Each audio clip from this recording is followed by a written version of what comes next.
जो है वो कोल्ड स्ट्रीम का प्रतीक है। ये अपोजिट डायरेक्शन में दौड़ते हैं और हम इन्हें नहीं देख पाते क्योंकि ये महासागर के निचले स्तर में दौड़ते हैं। ऊपर नॉर्थ अटलांटिक में गर्मी के खींचे जाने के बाद जो पीछे रह जाता है वो है ठंडा पानी और खारा पानी, क्योंकि नमक कहीं नहीं जाता। इसकी वजह से पानी गाढ़ा और भारी हो जाता है। यह ठंडा, गाढ़ा और भारी पानी नीचे की ओर जाता है at the rate of 5 billion gallon पर सेकेंड। फिर उस करंट को पीछे खींचता है साउथ की तरफ। लास्ट आइस एज के दौरान जब आखिरी ग्लेशियर नॉर्थ अमेरिका से घट रहा था, बर्फ पिघलने लगी थी, तब एक विशाल पूल ताजे पानी का बन गया नॉर्थ अमेरिका में। जो बड़े बड़े लेक्स हैं वैसी विशाल लेक के अवशेष हैं। ईस्टर्न बॉर्डर पर एक विशाल आइस डैम बना।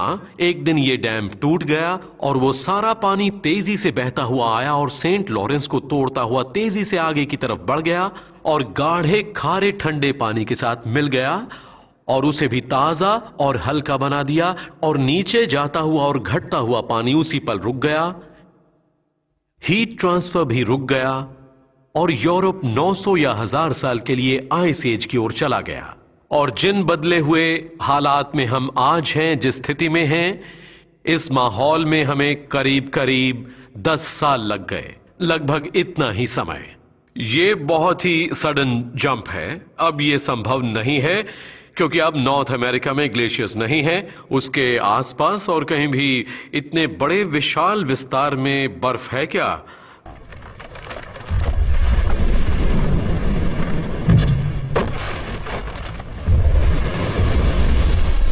को टूटता देखें तो ये एक संकेत होगा चेतावनी का ग्लोबल वार्मिंग के लिए। अगर आप पेनिनसुला को नजदीक से देखें तो जहां जहां आप ये ग्रीन पैचेस देखते हैं वे सब आइस शेल्फ हैं जो कि एक आइलैंड से भी बड़े हैं। पिछले 15-20 साल में ये टूट चुके हैं और मैं चाहता हूं कि आप इस एक पर ध्यान दें जिसका नाम है लार्सन बी। जरा यहां पर ध्यान दीजिए, इस काले पूल पर। ऐसा लगता है जैसे हम इसके आर पार इस बड़े महासमुद्र को देखते हैं, पर वास्तव में ये एक भ्रम है। ये पिघला हुआ पानी है जो कि एक पूल बन गया है। अगर आप हेलीकॉप्टर में बैठकर ऊंचाई से देखें तो आप देख पाएंगे कि ये 700 फीट लंबा है। ये कितना भव्य है, कितना विशाल है।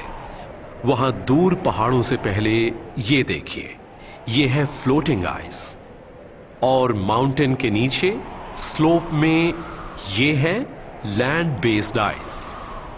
यहां से उन पहाड़ों तक ये करीब 20 या 25 मील है। अब उन्होंने सोचा था कि ग्लोबल वार्मिंग के बावजूद भी ये करीब 100 साल तक स्थिर रहेगा। वो साइंटिस्ट जो आइस शेल्फ के विषय में अध्ययन करते हैं वो पूरी तरह अचंभित हो गए। उन्होंने ये देखा कि जनवरी 31, 2002 से लेकर 35 दिन में ये आइस शेल्फ करीब करीब गायब हो गया। कुछ हद तक पहले भी कुछ खास सीजन्स में बर्फ पिघलती थी और कुछ तब्दीलियां होती थीं, लेकिन जो आज हो रहा है वो कभी नहीं होता था। सन 1992 में ग्रीनलैंड में इतना पिघलाव देखा गया था। 10 साल के बाद ये हाल है और 2005 से ये इतनी ज्यादा पिघल गई है। Scientific adviser of Tony Blair कहते हैं कि ग्रीनलैंड में आज जो हो रहा है उसकी वजह से विश्व के मैप्स को एक बार फिर से बनाना पड़ेगा।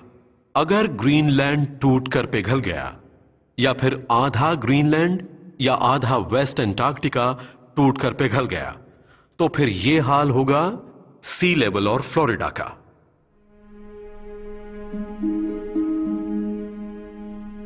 और यह होगा सैन फ्रांसिस्को बे के साथ। इन जगहों पर बहुत सारे लोग रहते हैं। नेदरलैंड जो कि one of the low level countries है, ये पूरी तरह तबाह हो जाएगा। बीजिंग के आसपास का एरिया जहां लाखों लोग रहते हैं, शंघाई के आसपास का एरिया भी तबाह हो जाएगा जहां करीब 40 मिलियन लोग रहते हैं। इससे भी बुरा हाल होगा शायद कैलकाटा का और ईस्ट बांग्लादेश का भी। बढ़ता और फैलता पानी यहां करीब 60 मिलियन लोगों को अपनी चपेट में ले लेगा। जरा सोचिए उन लाखों करोड़ों रेफ्यूजीज का जो बेघर हो जाएंगे कुदरत के बदलाव की वजह से, और करीब 100 मिलियन लोग दर बदर हो जाएंगे। ये है मैनहट्टन और ये है world trade centre memorial site. 9/11 के भयानक हादसे के बाद हमने कहा था फिर कभी नहीं, पर यह देखिए मैनहट्टन के साथ क्या होने वाला है। वैज्ञानिक इसे ठीक तरह से नाप सकते हैं कि कितना पानी टेढ़े मेढ़े रास्तों से अपना रास्ता बनाते हुए न्यू ऑरलिंस को कवर कर सकता है। और ये वर्ल्ड ट्रेड सेंटर मेमोरियल का वो एरिया जो कि पानी में डूबने वाला है। क्या आपको ऐसा नहीं लगता कि टेररिज्म के अलावा भी और कई बड़े खतरे हैं जिनके लिए हमें कहीं ज्यादा तैयारी करने की जरूरत है? 3 फैक्टर्स हैं जिनकी वजह से यह टक्कर उत्पन्न होती है। पहला फैक्टर है पॉपुलेशन। वर्ल्ड वॉर 2 के बाद जब मेरी जनरेशन बेबी बूमर्स ने जन्म लिया तो पॉपुलेशन ने 2 बिलियन मार्क को क्रॉस कर लिया था। आज मैं 50s में हूं और पॉपुलेशन मार्क 6.5 बिलियन तक पहुंच गया है।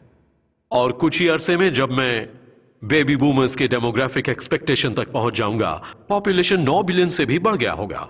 हम देखें तो हमें 10,000 जनरेशन लगे थे पॉपुलेशन को 2 बिलियन तक पहुंचने में, और अब सिर्फ एक ह्यूमन लाइफ टाइम में यह 2 से बढ़कर 9 बिलियन हो गया है। क्या आपको नहीं लगता कि यह बहुत ज्यादा फर्क है? इस वजह से पृथ्वी पर प्रेशर बहुत बढ़ता है, खासकर उन गरीब देशों पर जो हर तरह से संपन्न नहीं है, और पॉपुलेशन का प्रेशर पड़ता है खाने के क्षेत्र पर, पानी के क्षेत्र पर, नाजुक और असुरक्षित नेचुरल रिसोर्सेज पर। यही प्रेशर है जिसकी वजह से हमने हरे भरे घने जंगलों की तबाही देखी है, सिर्फ ट्रॉपिकल ही नहीं और जगहों पर भी।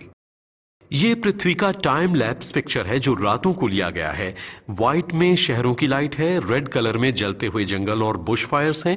ये जो येलो एरिया है वो है गैस फ्लोज, जैसे ये साइबेरिया में। अब मैं आ रहा हूं सेकंड फैक्टर पर जिसकी वजह से पृथ्वी के साथ हमारा रिश्ता ट्रांसफॉर्म हो गया है, the scientific and technological revolution.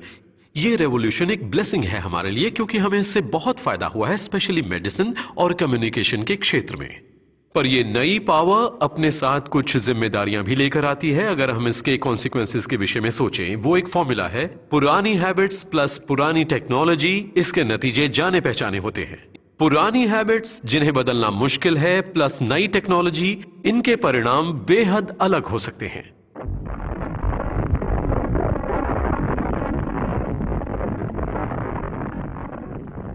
हमें वॉर्स के विषय में भी अलग तरह से सोचना होगा क्योंकि नई टेक्नोलॉजी पुरानी हैबिट के परिणाम को पूरी तरह ट्रांसफॉर्म कर देती है। अब हम पुराने पैटर्न को बिना दिमाग का इस्तेमाल किए यूं ही फॉलो नहीं कर सकते। इसी तरह बिना सही सोच का इस्तेमाल किए हमने पृथ्वी के रिसोर्सेज का बेकार ही इस्तेमाल किया है। यह वर्ल्ड का कंप्यूटर मैप है जो हमें दिखाता है ग्लोबल वार्मिंग की प्रक्रिया में हम सबका रिलेटिव कंट्रीब्यूशन। अमेरिका में हम इसके सबसे ज्यादा जिम्मेदार हैं, पूरे साउथ अफ्रीका से पूरे साउथ अमेरिका, पूरे मिडिल ईस्ट, पूरे एशिया, सबको कंबाइन करके भी। The per capita income average अगर निकाला जाए, जैसे कि Africa, India, China, EU, Russia, तो यूएस में हम ठीक यहां पर हैं, बाकी सबसे काफी ऊपर। अगर पॉपुलेशन के एंगल से देखें तो चाइना में स्थिति थोड़ी अलग है, चाइना का रोल यहां बड़ा है और यूरोप का भी, पर हम अमेरिकन का योगदान भी पॉपुलेशन के क्षेत्र में काफी बड़ा है। इस प्रॉब्लम को देखने का हमारा नजरिया जो थर्ड एंड फाइनल फैक्टर है पृथ्वी के साथ हमारे रिश्ते